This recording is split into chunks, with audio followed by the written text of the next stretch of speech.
Hello everyone.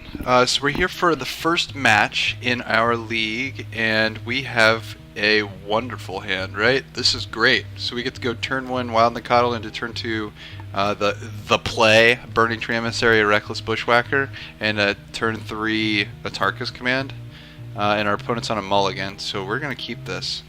So as long as the opponent doesn't have like quick disruption here, we're in a position where we can do some really quick damage and very likely run them over before they can even really gain any footing. So I think I'm actually going to play... So I could play the Experiment 1, but then I represent less damage because I won't be able to swing with Wild Nicottle, Burning Tree, Reckless Bushwhacker, because Wild Nicottle's essentially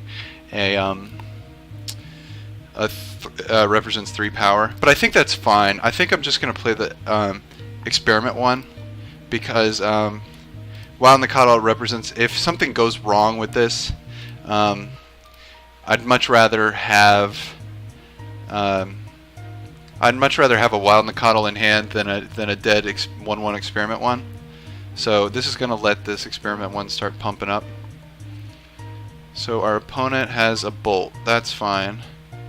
So that would have hit the Wild Nicottle or anything anyway. So we're fine with that. I think I might even here play Wild Nicottle and Goblin Guide, and then save up Burning Tree and into Reckless Bushwhacker for next turn. So yeah, I think that's fine because we only swing for 5 if we play Steel Leaf Champion. Ooh, so are we playing the? We might be playing the Kragenwick Cremator deck. So this way we're swinging for a lot more damage. Here with this Burning Tree into Bushwhacker.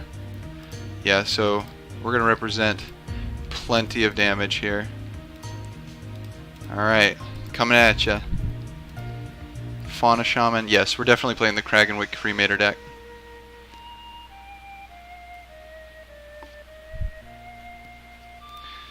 Alright, so we put them at 6 and we have lethal burn damage in our hand. So as long as something ridiculous doesn't happen, we should be fine.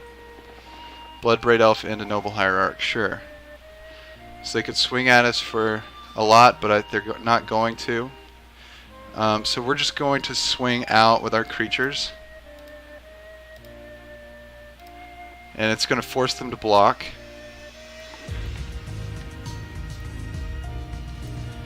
And so they're going to lose their entire board to an Atarka's Command.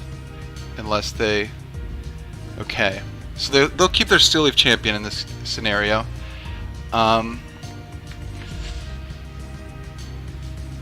So I could... Atarka's Command right now, what I'm thinking about is... I could just let this happen. And then Path to Exile the Steel Leaf Champion to where they have no creatures. And then bolt them, but I don't think that's necessary. I think, well, we'll definitely have our Reckless Bushwhacker here no matter what. So I guess we go ahead and path this. I guess we should have pathed this before combat. I shouldn't have. That way they didn't have a blocker. We'll go ahead and path here. Yeah, I should have done that before combat. Just on my first main phase, just went ahead and Path to Exile. I thought I would be Atarka's commanding, and they would block with the Wild Nicottle, and the Atarka's command would kill their Steel Leaf Champion. But that's not how it worked out, and they did a heads-up play by blocking the way they did that would save their Steel Leaf Champion. So we're just gonna pass here. No need to play the Narnum Renegade. We'll instep bolt them. Fauna Shaman, sure. So do we bolt the Fauna Shaman? No, I think we just bolt them. Okay. Go ahead and swing out here. Strangleroot Geist appeared. Alright, attempt to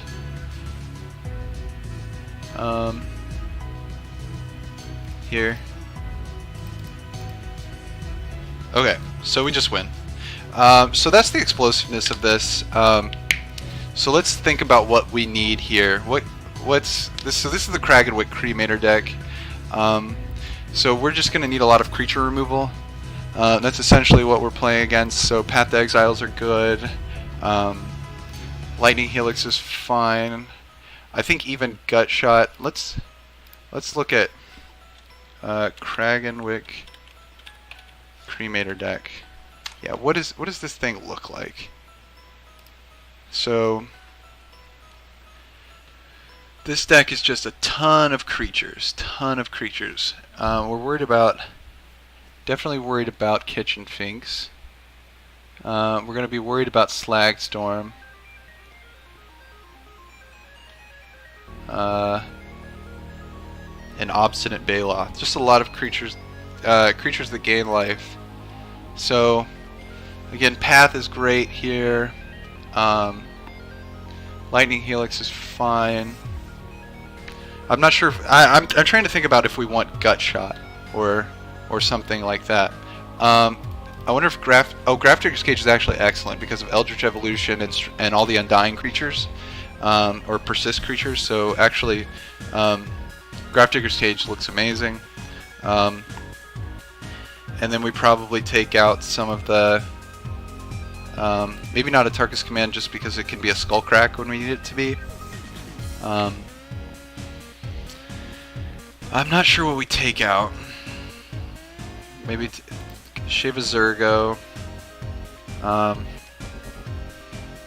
Maybe shave an Atarkus Command. Shave a Devastating Summons. And then maybe just one of these Flint Hoof Boars. I'm not sure if I'm sideboarding right, but we'll do it like this. So the great thing about this is we won on wow. So this is great hand again. We have another hand with the play of Burning Tree, Reckless Bushwhacker, and we also get to play Narnum Renegade turn 1. So our opponent Stomping Ground pass, that insinuates they went to 18 for it, so that insinuates that they probably have a bolt. I can't imagine them not bolting here, but that's alright. If they bolt, that's totally fine. So we pass. Yep, so there's the bolt. That's fine. If they're going to take 18 to bolt, I'm a happy camper. Alright, so Fauna Shaman, sure. So this is another case where I think that we could play Goblin Guide, Narnum Renegade, and then have a really strong attack in Burning Tree Emissary, Reckless Bushwhacker. Or we could just play the Flint Hoof Boar. Or we could swing 5 with the... I feel like having no creature value on this Burning Tree Bushwhacker combo is not really where we want to be. So I'm going to go ahead and cast a Guide and swing out here. See what they do. I'm sure they're not going to block, right? Impervious Great Worm. Okay. So that's fine. And then we're just going to play this 1/2 Narnum Renegade. And the reason we're okay with that is because it's going to be boosted from this Burning Tree Bushwhacker combo. So we might see a Kitchen Finks here, which would be a sad, sad day. Eldritch Evolution. This could be for a Kitchen Finks. That'd be a great play.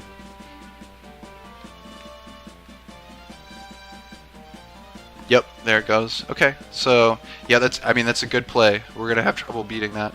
But now's a great time to just go ahead and hit this Emissary Bushwhacker combo.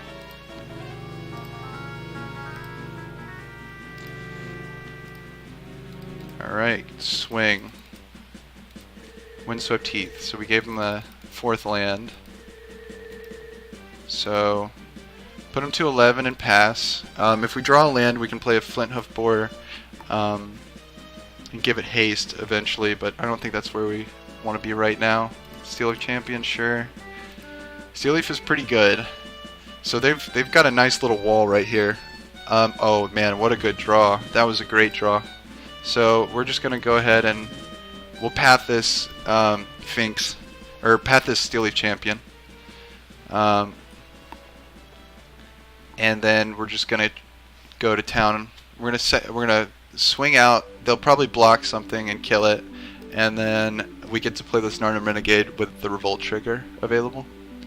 So Bloodbraid Elf, that's a good good thing to be top decking.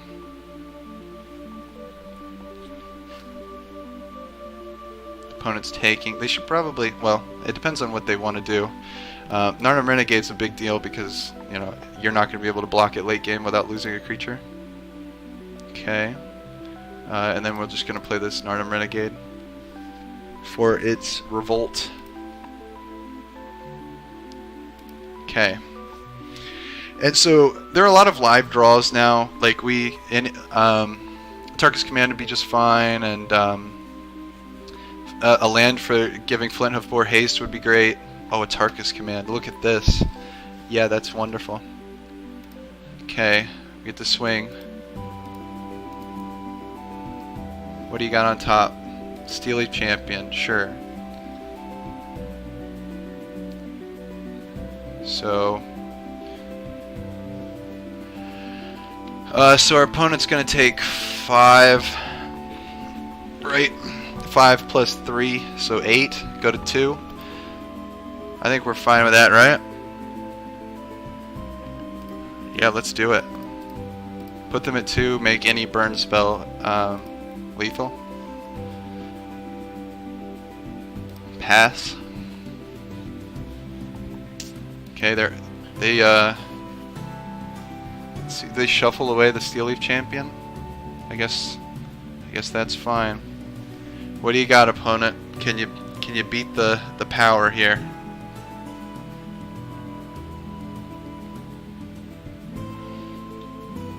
The death touch on these Narnum Renegades is really relevant. It's pretty cool. Because anything they're gonna block with is gonna really Oh, so we might just die here. I didn't think about this. They found a Krakenwood Cremator. So if they randomly discard the 16/16, we just die. Oh man, that's too bad. That is too bad. So we knew that they had that 16/16. So we had a 15% or 50% chance of losing there, because Krakenwood Cremator says that they can randomly they have to randomly discard a card, and if it's a creature card, we take damage equal to that card's converted mana cost. So they had a non-creature in hand, and they had this auto kill us card in hand, and they just discarded the wrong one. I mean, if you're discarding at random, you got to be okay with the RNG. So anyway, so that was our first Q game, and it was a lot of fun. It shows we had plenty of we had 2 hands that showed the explosiveness of the deck. So I think we'll play like 2 more games and see how we do. Anyway, so see you there.